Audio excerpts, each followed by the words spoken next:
है friends, welcome back. इस video के अंदर टाटा इन्वेस्टमेंट कॉर्पोरेशन के करंट चार्ट पैटर्न के बारे में डिटेल में समझने वाले हैं कि स्विंग ट्रेडिंग और लॉन्ग टर्म के लिए खरीदना चाहिए, बेचना चाहिए या होल्ड करना चाहिए। तो अगर आप फंडामेंटल एनालिसिस को सीखना चाहते हैं, जानना चाहते हैं एक कंपनी के एनुअल रिपोर्ट से कैसे फाइनेंशियल डेटा को निकाल के सही तरीके से पढ़ा और इंटरप्रेट किया जाता है, या ऑनलाइन पोर्टल जैसे मनी कंट्रोल से कैसे आप एक कंपनी के डेटा को निकाल के सही तरीके से पढ़ के इंटरप्रेट कर सकते हैं, तो सारा का सारा वीडियोस चैनल के प्लेलिस्ट के अंदर अवेलेबल है और इस वीडियो के डिस्क्रिप्शन पर भी मैक्सिमम प्लेलिस्ट का लिंक आपको मिल जाएगा। तो चलिए सीखते हैं एक साथ।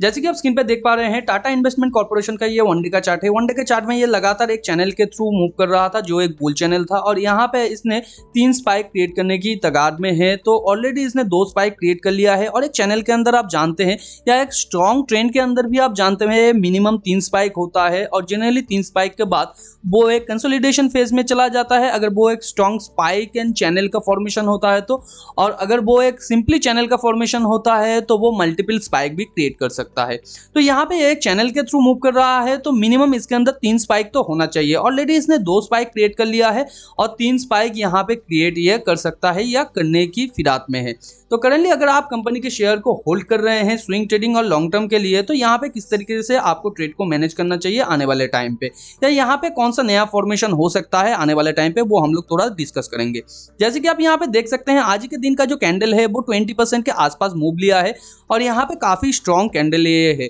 ऊपर इसने कोई सिग्निफिकेंट टेल क्रिएट नहीं किया है तो ये यहाँ पे हम लोग मान सकते हैं एंड ऑफ द डे तक यहाँ पे लगातार बाइंग चल रहा था और ये काफी स्ट्रॉन्ग कैंडल भी है और यहाँ से ब्रेकआउट भी किया है, मगर इसने कोई सिग्निफिकेंट पुल बैक यहाँ पे नहीं किया है। और यहाँ पे 2 लेग फॉर्मेशन के बाद जो पिछले टाइम का बुल मूव था तो यहाँ पे ये बुल फ्लैग से ऊपर जा रहा था और बुल फ्लैग से ये करेंटली ब्रेकआउट किया है। तो पिछले टाइम का जो लो है उससे ये काफी ऊपर आ गया है और यहाँ पे ब्रेकआउट के बाद इसने कोई सिग्निफिकेंट पुल बैक भी नहीं किया है। तो यहाँ पे करेंटली अगर आपके पास कंपनी का शेयर है तो आपके लिए जो स्टॉप लॉस बन रहा है 3258 के आसपास, जो कि आज का जो ये कैंडल है इसके इमीडिएट नीचे, और यहाँ पे फर्स्ट जो आपके लिए टेक प्रॉफिट बनता है 4398 के आसपास। तो ये क्यों है? पिछले टाइम का ये जो बुल का मूव था इसे अगर हम लोग कैलकुलेट करते हैं और ऊपर अगर यहाँ से हम लोग फिर एक मेजर मूव ऐड करते हैं तो 4398 के आसपास हो जाता है। सेकंड जो टेक प्रॉफिट है, ये जो आज का कैंडल है इसका जो प्राइस मूवमेंट है आज के दिन ऊपर अगर हम लोग उतना ही ऐड कर देते हैं तो 4548 के आसपास आता है। तो यहाँ पे ये आपका सेकंड टारगेट बन जाता है। थर्ड टारगेट आपके लिए जो बनेगा, ये जो चैनल के थ्रू ये मूव कर रहा है तो ये चैनल का टॉप पॉइंट है जो कि है अगेन 4550 के आसपास या 4500 के आसपास। तो यहाँ पे डबल रेजिस्टेंस पॉइंट बन जाता है, जैसे कि चैनल का टॉप पॉइंट भी और यहाँ पे ये जो आज का कैंडल है इसका मेजर मूव अगर हम लोग कैलकुलेट करें वो भी 4550 के आसपास होता है। तो यहाँ पे ये दोनों मिला के ये एक अच्छा खासा रेजिस्टेंस का पॉइंट आपके लिए बन सकता है। और इसी बीच में अगर कोई स्ट्रॉन्ग रिवर्सल का पैटर्न ये क्रिएट करता है तो वहां से भी आपको फुल्ली एग्जिट करना है कंपनी के शेयर से। जनरली इस तरीके का जो मूव है या इस तरीके का जो चैनल है वो 3 स्पाइक के साथ साथ यहाँ पे अच्छे तरीके से ब्रेकआउट करने के बाद फिर नीचे आने की कोशिश करता है, मगर यहाँ पे ओवरऑल मार्केट कंडीशन अगर खराब होता है तो यहाँ पे कुछ भी हो सकता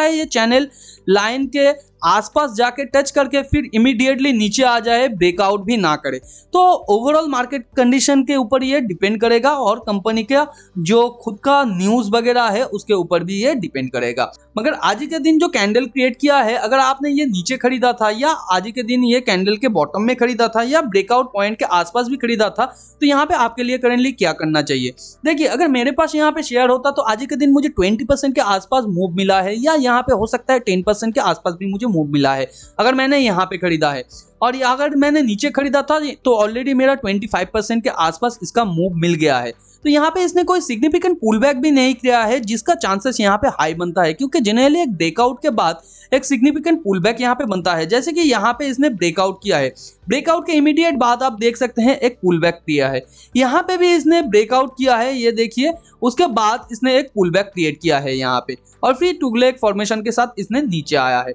यहाँ पे भी इसने ब्रेकआउट करने की कोशिश किया था और फिर इमीडिएट पुल बैक के साथ ये नीचे चला आया है। तो आफ्टर ए ब्रेकआउट एक सिग्निफिकेंट पुल बैक का प्रोबेबिलिटी बहुत हाई होता है, मगर इसने अभी तक कोई पुल बैक क्रिएट नहीं किया है। तो इस केस में अगर मेरे पास शेयर होता तो मैं 50 to 60% यहाँ पे प्रॉफिट बुक कर लेता और फर्दर यहाँ पे टेल करता। टेल किस तरीके से करता, मान लीजिए यहाँ पे ये थोड़ा सा पुल बैक करता है और फिर ये जिस बेयर चैनल के थ्रू नीचे आया है उसे तोड़ के फिर ऊपर जाने की कोशिश करता है। तो यहाँ पे मैं कोशिश करूंगा ये यहाँ पे अगर ब्रेकआउट करने के बाद फिर एक ऊपर हायर बॉटम क्रिएट करके फिर ऊपर जाने की कोशिश करता है और पिछले टाइम का जो ब्रेकआउट पॉइंट है, ये ब्रेकआउट का टॉप है, इसे तोड़ के ऊपर जाता है प्राइस। तो यहाँ पे मैं थोड़ा सा और ऐड करने की कोशिश करूंगा। अगर मैं ऐड भी नहीं करता हूं, ये पिछले टाइम का जो टॉप है इसे तोड़ के अगर प्राइस और ऊपर जाता है तो यहाँ से स्टॉप लॉस को लेके ये जो नया स्विंग पॉइंट लो है या यहाँ पे जो स्विंग पॉइंट लो है इसके नीचे मैं डाल दूंगा और फर्दर मैं यहाँ पे वेट करूंगा। ऊपर अगर सेम तरीके की जगह अगर कोई और एक कंसोलिडेशन फेज बनता है और फिर प्राइस ऊपर जाने की कोशिश करता है पिछले टाइम स्विंग हाई को तोड़ के, तो यहां से भी मैं स्टॉप लॉस को लेके ये नए स्विंग पॉइंट लो के नीचे डाल दूंगा। इस तरीके से अगर टेल करते जाऊं तो मेरा स्टॉप लॉस छोटा हो जाएगा और टेक प्रॉफिट बहुत बड़ा हो जाएगा और यहाँ पे मेरा लॉसेस का चांसेस भी धीरे धीरे घट जाएगा। और इस तरीके के मूव में जनरली 70 और 30 का प्रोबेबिलिटी होता है, यानी 70% चांसेस है ये एक मेजर मूव ले या अपने टारगेट तक पहुंचे और यहाँ पे 30% ओनली चांसेस है ये अपने स्टॉप लॉस को हिट करे। तो यहाँ पे अगर एक पुल बैक के बाद अगर आप एंट्री करते हैं तो यहाँ पे चांसेस हाई है 70% तक कि आपका जो मेजर मूव का जो टारगेट है, जैसे मैंने बताया है 4398 का पॉइंट भी ये हिट कर सकता है और इसे तोड़ के फर्दर अगर ये ऊपर जाता है सस्टेन करके 4548 के पॉइंट को भी ये हिट कर सकता है या चैनल लाइन के टॉप तक भी ये हिट कर सकता है। और उसके बाद वो सिग्निफिकेंट रेजिस्टेंस को फेस करने के साथ साथ एक कंसोलिडेशन फेज में साइड वे के थ्रू नीचे आने की कोशिश कर सकता है या वहां पे वो एक क्लाइमेटिक रिवर्सल या एक pull back, strong pull back भी वो क्रिएट कर सकता है, जैसे कि इसने यहाँ पे किया है।